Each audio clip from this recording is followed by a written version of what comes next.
welcome back to GBN America. I'm delighted to welcome today Richard Goodstein, who is a Democrat strategist, and I'm hoping to try and get an understanding of what we're going to look forward to during the course of this election year. Richard Goodstein, thank you very much for joining me. This is really interesting. It looks as if we're going to get a rerun of the last election with Biden versus Trump. Is Biden too old? Look, Joe Biden has delivered in ways that nobody thought possible within the absolute slimmest possible majorities the first 2 years of administration in Congress. Look, the Republicans said he was too old 4 years ago. And since then, he's brought the United States out of COVID. The United States has the single best record in the developed world regarding economic growth and we're tackling inflation, let alone what Biden has done regarding infrastructure, reducing the price of prescription drugs, addressing gun violence. I'm interested that you're focused on knife violence. In the United States, you could substitute the word gun and we have the exact same problem, much, much worse, of course. And Biden has actually overseen efforts to get that across the finish line, and he signed it into law. So, no, you get wisdom with age. You get the respected people around the world leaders that, remember, used to laugh behind Donald Trump's back at G20 meetings. So, no, Biden is not too old. Is he not? Because there do seem to be quite a number of these senior moments when he appears to be confused or his aides have to come to his rescue. How confident can people be that he is young and fit enough for the presidency? So you're talking about somebody who's running against a man who can't even keep straight who's Nikki Haley and who's Nancy Pelosi. Among other, talk about senior moments. This in Donald Trump is somebody who time and time again, every time he takes the stage behind a microphone, says things that would be horrifying. And that, frankly, if Biden said the same things, Fox News would be running those clips constantly. So, look, Joe Biden, again, when you talk to people who have actually dealt with him, he actually conveys a level of command of the issues that, frankly, is quite commendable. You remember just a year ago, during Biden's State of the Union address, extemporaneously, when the Republicans tried to interrupt him, he made them look foolish. He wasn't speaking from a teleprompter. He didn't have notes. He did it off the cuff, and he made them look stupid. So I think this notion that somehow he's too old is something that the right wing has pushed, and people aren't buying it. Okay, then why is he so unpopular? His approval rating is 39%, disapproval rating 56%. Even worse than Donald Trump's was 4 years ago at the same stage in the electoral cycle. And of course, Trump then went on to lose. So if you look at the head-to-head polls these days, one day there's a poll that has Biden up a point or two. The next day there's a poll that has Trump up a point or two, and they're all within the margin of error. So they're basically tied. Joe Biden's numbers in terms of his approval rating are depressed because progressives who want the moon will never be satisfied with anything. So even though he's done the single biggest measure that's been passed into law worldwide to address climate change, they don't think it's enough. Even though he's done something to tackle gun violence, they don't think it's enough. So you go down the list of issues and progressives will never be happy. But will they end up voting for him? Absolutely, because the alternative, in their view, is a monster. Somebody who cares not about democracy, cares not about people who are not white. And I think that these people will come around ultimately and vote for Biden. But that's why his numbers are depressed. Okay. Because certainly President Biden has been doing worse against some of the, in the non-white voter groups than he did before. In the Arab American group, he's been losing votes. And also in the Latin Americans, he's been losing votes or seems to be losing support. Why is that? What explains the drift away from President Biden from groups where he used to be very popular? Well, let's keep in mind that these people Black Americans, Hispanic Americans, Arab Americans, in all the elections since Trump entered the scene, have been voting Democratic, including as recently as 2023.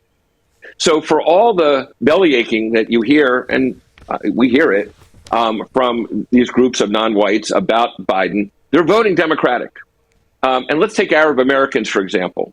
I understand when you see these horrible pictures coming out of Gaza, why they would say they will never vote for Biden. But are they going to vote for somebody who would ban Muslims coming into the United States, who would give Netanyahu an absolute green light to do whatever he wanted, and who would never accept a two-state solution ever? So is that what Arab Americans want? Because it's a binary choice. It's going to be Biden against Trump. And if they used to vote for Biden and they stay at home, they might help elect Trump, and they themselves may get deported from the U.S. Forget letting any of their relatives come in from elsewhere. But isn't that really the problem for incumbent governments? That I see this as a conservative in the UK, that there comes a point at which your own supporters are disillusioned and they don't want to turn out for you, and actually sitting at home is just as damaging as them voting for your opponent. Obviously not quite as damaging, but if your own support isn't turning out, that really weakens your candidature. Of course.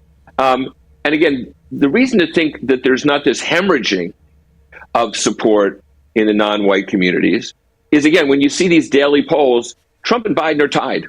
I mean, Biden beat him by 4 percentage points, 7 million votes in 2020.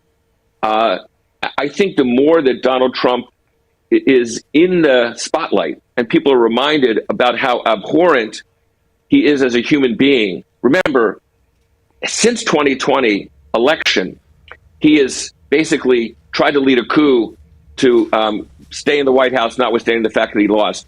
He's been found guilty of sexual assault, with one judge said he was raped. He's been found to have engaged in financial fraud that's unprecedented. That's all happened since the voters had to face the option of voting for him in 2020. So I just think, yes, it's true that one's base can get disillusioned, but faced with the prospect of this person who the progressives absolutely abhor in Donald Trump, I think they might hold their nose. They might think that Biden's too old, but I think they would come around because the alternative is so much worse for them. But hasn't the Democratic attack approach to Trump actually made him more popular? That the lawfare against him seems to create a feeling that he's being persecuted, taking him off the ballot, or trying to in Colorado and Maine, which has then led to a suggestion from Michigan that they might take Biden off the ballot.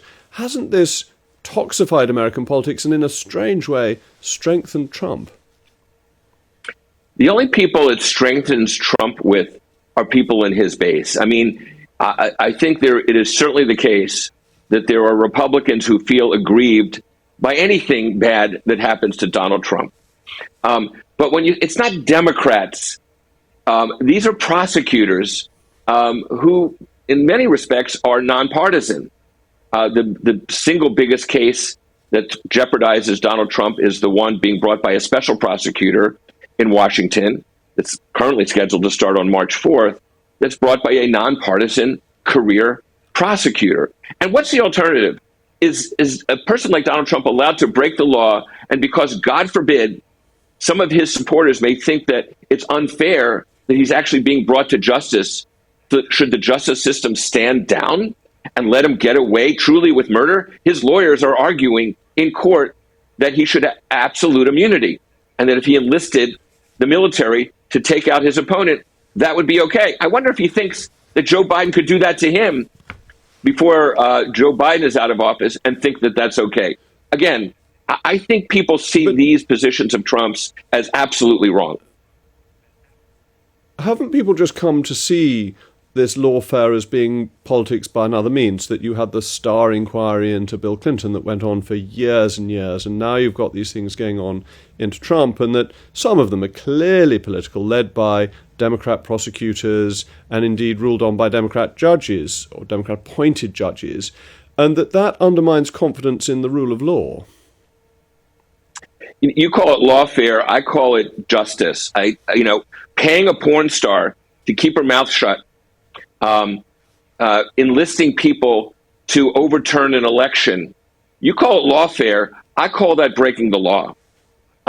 Enlisting people to attack the U.S. Capitol to keep oneself in office. I call that lawful. You call it lawfare. So again, I think most people see through this. Yes, his supporters will say anything is bad because they worship him. He is God to them.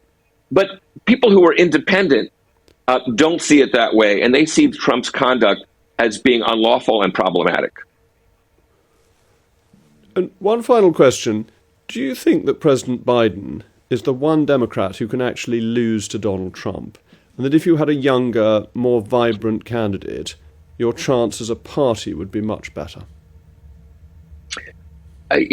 People should understand Joe Biden is going to be the Democratic nominee. I know there's been talk now for a long time that he might step aside or something. That's not happening. And there was actually a poll recently that had Biden, Governor Gavin Newsom, young, vital, brilliant spokesperson, and Michigan Governor Gretchen Whitmer, also very attractive Democrat, against Trump. And Biden did better than the other two in the head-to-head poll. It was just one poll against Trump. So this notion, I think, is fanciful. If the Democrats nominated Gavin Newsom, the Republicans would say he's like Bernie Sanders. If they nominated Gretchen Whitmer, they'd say she's like Hillary Clinton. So, look, Joe Biden is the one person who has actually beaten Donald Trump. And I don't think there's any reason to think, as of today, that can't happen again.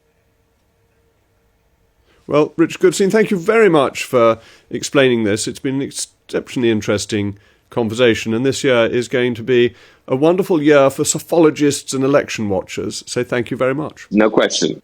Please have me back if you'd like. Appreciate it. Thank you.